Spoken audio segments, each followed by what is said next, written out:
Series road to doomsday का episode number 3, जिसमें हम आज बात करने वाले हैं आयरन मैन 2 मूवी के फुल रिकैप के बारे में। सो जस्ट इमेजिन कि क्या हो जब पूरे ही वर्ल्ड को पता चल जाए कि आप सुपर हीरो हो। जहाँ एक तरफ गवर्नमेंट आपका सूट आपसे चुराना चाहती है, दूसरी तरफ एक एंग्री रशियन फिजिसिस्ट कुछ इलेक्ट्रिक वाइब्स बना के आपको मारना चाहता है। एंड यही story iron man 2। Now iron man 1 के बाद 6 महीने गुजर चुके हैं एंड अपना टोनी बन चुका है most famous man on earth. But यहाँ कुछ गड़बड़ है, क्योंकि इसके जो चेस्ट पे पीस लगा हुआ है उसके अंदर है पैलेडियम, जो कि इसको धीरे धीरे मार रहा है। एंड ये कितना ज्यादा आयरोनिक है कि जो चीज इसको बचा रही है वही इसको मार भी रही है। और अपना टोनी फुल रिलैक्स मोड में है, किसी को भी ये पता नहीं लगने दे रहा एंड फुल्ली नॉर्मल बिहेव कर रहा है। एंड दूसरी तरफ अब जब सबको पता चल चुका है कि वह आयरन मैन है, तो सभी लोग उसका सूट चुराना चाहते हैं। जहाँ अब उसे एक हियरिंग में जाना है, जहाँ पे सेनेटर स्टर्न्स उससे ट्राई करते हैं उसका आयरन मैन सूट लेने की। टोनी अपने वही रौले में उन सबको ठेंगा दिखा देता है। बट उसी सीन में जस्टिन हेमर टोनी स्टार्क के आर्मर को पूरी वेपन दिखा के उसको गवर्नमेंट के हवाले करवाना चाहता है। बट टोनी अपनी इंटेलिजेंस की वजह से उसका खेल उसी पे भारी पड़वा देता है। जहाँ हेमर ट्राई कर रहा है आयरन मैन सूट बनाने का। सो इस तरह ये कोर्ट हियरिंग तो नाकाम हो जाती है एंड अपना टोनी यहाँ से निकल जाता है। नाउ रशिया में इवान वेंको, जो कि एक फिजिसिस्ट है बट काफी गरीबी में रहता है, जो अपना खुद का आर्क रिएक्टर बना रहा है, क्योंकि उसे ऐसा लगता है कि जो टोनी के डैड थे यानी हार्वर्ड स्टार, उन्होंने एलिजेटली आर्क रिएक्टर की डिजाइन उसके फादर से चुरा ली है। एंड ये बंदा अपना आर्क रिएक्टर बना के उसमें इलेक्ट्रिक वायर्स लगा के निकल पड़ता है टोनी को तबाह करने। नाउ टोनी अपने मिड लाइफ क्राइसिस को हैंडल करने के लिए काफी बढ़िया रास्ता निकालता है, वो है मोनाको शहर में फॉर्मूला 1 रेस में पार्ट लेना। बंदा लिटरली रेस में पार्ट ले लेता है। नाउ वेंको भी वहाँ पहुंच चुका है एंड ट्रैक्स के बीच में आ जाता है। इसके हाथ में 2 इलेक्ट्रिक प्लाज्मा वाइप्स है, जो की लिटरली कार्स को 2 हाफ में डिवाइड कर रही है। नाउ हैप्पी एंड पेपर को पता चलता है कि ये बंदा टोनी को मारने आया है। वो जल्दी से निकलते हैं आयरन मैन का सूट लेकर, जो की अब एक सूटकेस में भी फिट हो रहा है। एंड डायरेक्ट जाते हैं ये लोग ट्रैक पे, जहाँ पे टोनी की पिटाई हो ही रही थी कि हैप्पी इवान को कार से ठोक देता है। एंड नाउ हमको देखने को मिलता है लेजेंडरी मार्क 5 सूट अप वाला सीन।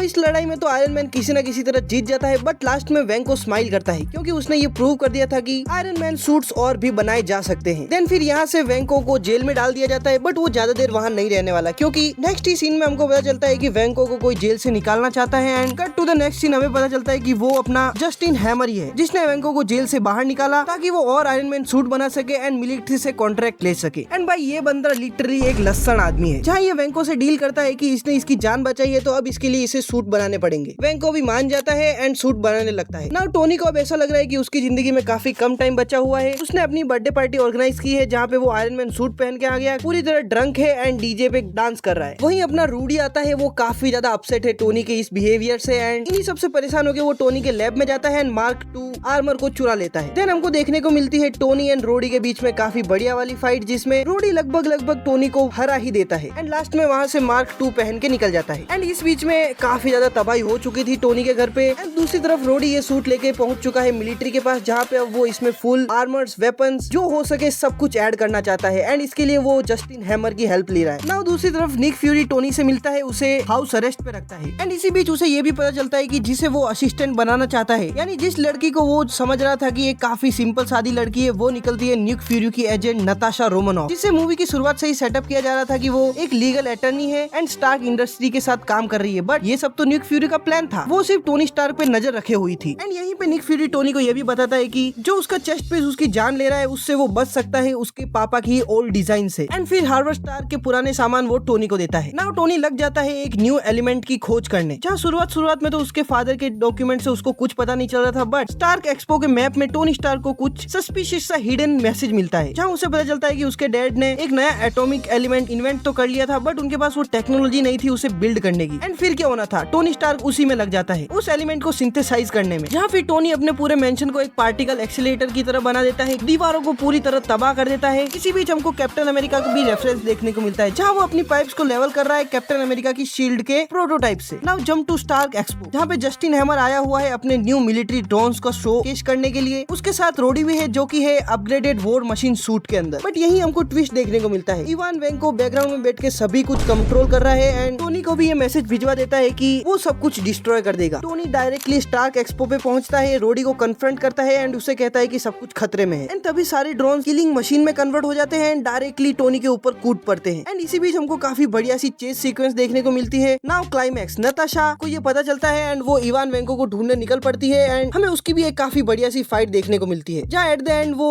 इवान वेंको को तो नहीं पकड़ पाती बट जो दूसरे सारे सूट्स थे उनका कंट्रोल ले लेती है वापस से। Now iron man and war machine team up करते हैं एंड गार्डन में हमको काफी बढ़िया वाले फाइट देखने को मिलती है। एंड फिर जैसे ही टोनी एंड रोडी सारे ही ड्रोन्स को खत्म कर देते तो वहाँ आता है अपना इवान वेंको एक नए सूट में। एंड भाई ये काफी ज्यादा मैसिव सूट था, बट फिर अपने टोनी एंड रोडी एक ट्रिक यूज करते हैं एंड वेंको को मारते हैं डबल रिपल्सर बीम से, जिससे काफी मैसिव एक्सप्लोजन होता है एंड वेंको का सूट डिस्ट्रॉय हो जाता है। दूसरी तरफ पेपर जस्टिन को अरेस्ट करवा देती है एंड नाउ फाइट खत्म होने के बाद निक फ्यूरी अपने टोनी स्टार्क को कन्फ्रंट करता है एंड कहता है कि अवेंजर्स इनिशिएटिव में आयरन मैन को तो एक्सेप्ट कर लिया गया है बट टोनी स्टार्क को नहीं, उसके नेचर की वजह से। एंड टोनी को ऑफर करता है एज अ कंसल्टेंट की जॉब, जिसे टोनी एक्सेप्ट कर लेता है। एंड फिर सेनेटर स्टर्न, जो कि टोनी को इतना पसंद नहीं करते थे, वो रोडी एंड टोनी दोनों को ही मेडल पहरा रहे। इस तरह इस मूवी का एंड होता है एंड थोड़ी देर बाद हमको देखने को मिलता है पोस्ट क्रेडिट सीन, जहाँ पे एजेंट कोल्सन डेजर्ट में कार चला रहे हैं एंड कार पहुंचती है न्यू मैक्सिको में, जहाँ पे काफी बड़ा खड्डा बना हुआ है एंड उस खड्डे के अंदर होता है थॉर का हैमर। एंड यहीं पे मूवी एंड। बाकी मुझे मूवी बढ़िया लगी, काफी बढ़िया से फाइट सीक्वेंसेस थे एंड जो टोनी एंड पेपर के बीच में हम लोग फर्स्ट मूवी से जो थोड़ा बहुत केमिस्ट्री देख रहे हैं उसको एक मीनिंग मिल जाती है इस मूवी में आकर। बाकी मुझे मूवी बढ़िया लगी, आपको कैसी लगी मुझे कमेंट से बताना एंड आपको ये रिकैप कैसा लगा वो भी बताना। मैं आपको मिलता हूँ रोड टू डूम्सडे के एपिसोड 4 के साथ, तब तक के लिए पीस।